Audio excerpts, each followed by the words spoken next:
ಎಲ್ಲರಿಗೂ ನಮಸ್ಕಾರಗಳು. ನೀವು ಹಲವು ಬಾರಿ ಕೇಳಿರ್ಬೋದು, ಅದೇನಂದ್ರೆ ರಾತ್ರಿಯ ವೇಳೆ ಗರ್ಭಗುಡಿಯಲ್ಲಿರುವ ದೇವರುಗಳು ಪರಸ್ಪರ ಮಾತನಾಡುವ ದೇವಾಲಯಗಳು ಇವೆ, ಅಥವಾ ದೇವತೆಗಳು ನಡೆದಾಡುವ ದೇವಾಲಯಗಳು ಕೂಡ ಇದೆ ಅಂತ. ಅದೇ ರೀತಿಯ ದೇವಸ್ಥಾನದ ಬಗ್ಗೆ ಇವತ್ತಿನ ವಿಡಿಯೋದಲ್ಲಿ ತಿಳಿಯೋಣ. ಈ ದೇವಾಲಯದಲ್ಲಿ ರಾತ್ರಿಯಲ್ಲಿ ನಡೆಯುವ ಅಲೌಕಿಕ ಘಟನೆಗಳು ಅನೇಕ ಜನರನ್ನ ಅಚ್ಚರಿ ಮತ್ತು ಭಯವನ್ನ ಉಂಟು ಮಾಡುತ್ತೆ. ಭಕ್ತರು ಇವುಗಳನ್ನ ದೈವಿಕ ಶಕ್ತಿಗಳೆಂದು ದೃಢವಾಗಿ ನಂಬ್ತಾರೆ. ನಂಬಿದ್ರೆ ನಂಬಿ, ಬಿಟ್ರೆ ಬಿಡಿ. ಈ ದೇವಸ್ಥಾನದಲ್ಲಿ ರಾತ್ರಿಯ ವೇಳೆ ದೇವತೆಗಳ ವಿಗ್ರಹಗಳು ಮಾತನಾಡುತ್ತೆ. ಇದರ ಹಿಂದಿನ ರಹಸ್ಯವನ್ನ ಕಂಡುಹಿಡಿಯಲು ಈ ದೇವಾಲಯದಲ್ಲಿ ಅನೇಕ ಅಧ್ಯಯನಗಳು ಕೂಡ ನಡೆದಿದೆ. ಆದ್ರೂ ಕೂಡ ಇದು ಇನ್ನೂ ಕೂಡ ಪ್ರಶ್ನೆಯಾಗಿಯೇ ಉಳಿದಿದೆ.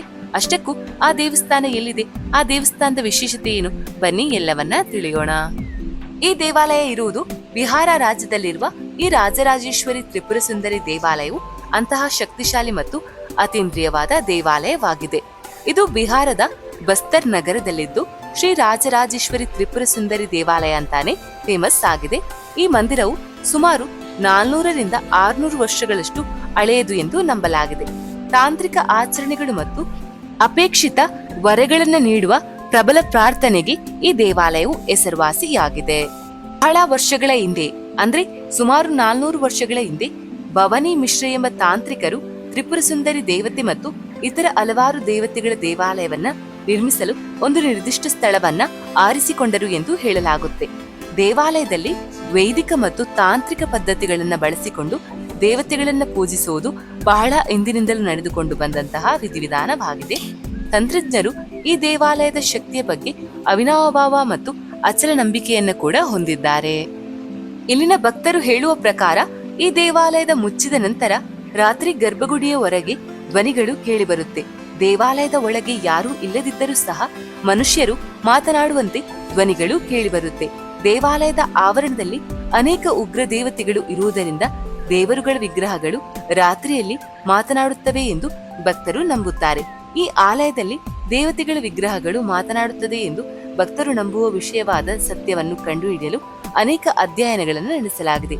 ಈ ಮಾತನಾಡುವ ಧ್ವನಿ ದೇವಾಲಯದ ಹೊರಗಿನಿಂದ ಬರುವುದಿಲ್ಲ ಎಂದು ವಿಜ್ಞಾನಿಗಳು ದೃಢಪಡಿಸಿದ್ದಾರೆ.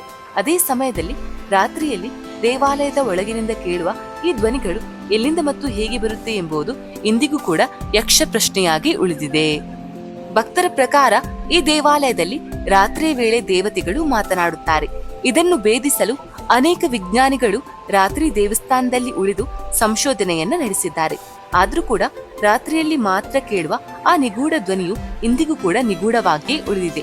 ಅಲೌಕಿಕ ಶಕ್ತಿಯನ್ನ ಹೊಂದಿರುವ ಆ ಧ್ವನಿಯು ಅನೇಕರನ್ನ ಎದುರಿಸುತ್ತದೆ. ಎಂದಿಗೂ ಯಾರಿಗೂ ಸಹ ಕೆಟ್ಟದ್ದಾಗಿಲ್ಲ ಎನ್ನುತ್ತಾರೆ ಸ್ಥಳೀಯರು. ಬೆಳಗಿನ ಸಮಯದಲ್ಲಿ ನೂರಾರು ಜನರು ತಮ್ಮ ಆಸೆಗಳನ್ನು ಪೂರೈಸಲು ಮತ್ತು ದೇವಿಯ ಆಶೀರ್ವಾದವನ್ನ ಪಡೆಯಲು ಈ ದೇವಾಲಯಕ್ಕೆ ಭೇಟಿಯನ್ನ ನೀಡುತ್ತಾರೆ. ರಾತ್ರಿಯಲ್ಲಿ ಈ ದೇವತೆ ಮಾತನಾಡುತ್ತಾಳೆ ಎಂಬ ಅಚಲವಾದ ನಂಬಿಕೆಯನ್ನ ಜನರು ಹೊಂದಿದ್ದಾರೆ. ಬಿಹಾರದ ರಾಜರಾಜೇಶ್ವರಿ ತ್ರಿಪುರ ಸುಂದರಿ ದೇವಿಯು ದುರ್ಗಾದೇವಿಯ ದೇವಾಲಯವಾಗಿದ್ದು, ರಾಜರಾಜೇಶ್ವರಿ ತ್ರಿಪುರ ಸುಂದರಿ ದೇವಿಯು ತ್ರಿಪುರ, ಧೂಮಾವತಿ, ಬಹುಲಾಮುಖಿ, ತಾರ, ಕಾಳಿ, ಚಿನ್ಮಸ್ತ, ಚೋಡಸಿ, ಮಾತಾಂಗಿ, ಕಮಲ, ಉಗ್ರತಾರ, ಭುವನೇಶ್ವರಿ ಮುಂತಾದ ಹಲವು ರೂಪಗಳಲ್ಲಿ ದರ್ಶನವನ್ನ ನೀಡುತ್ತಾಳೆ. ಪ್ರತಿನಿತ್ಯ ಬಿಹಾರದ ಜನರು ಮಾತ್ರವಲ್ಲದೆ ಇತರ ರಾಜ್ಯಗಳಿಂದಲೂ ಸಹ ಸಾವಿರಾರು ಭಕ್ತರು ಈ ದೇವಾಲಯಕ್ಕೆ ಭೇಟಿಯನ್ನ ನೀಡುತ್ತಾರೆ. ಅದೇನೇ ಇರಲಿ, ಜನರ ನಂಬಿಕೆಯ ಪ್ರಕಾರ ದೇವತೆ ಇಲ್ಲಿ ಮಾತನಾಡುತ್ತಾಳೆ. ಇದು ಇವತ್ತಿನ ವಿಡಿಯೋ ಆಗಿತ್ತು. ಇನ್ನೊಂದು ವಿಡಿಯೋದೊಂದಿಗೆ ಭೇಟಿಯಾಗೋಣ. ಅಲ್ಲಿವರೆಗೂ ಟೇಕ್ ಕೇರ್, ಬಾಯ್.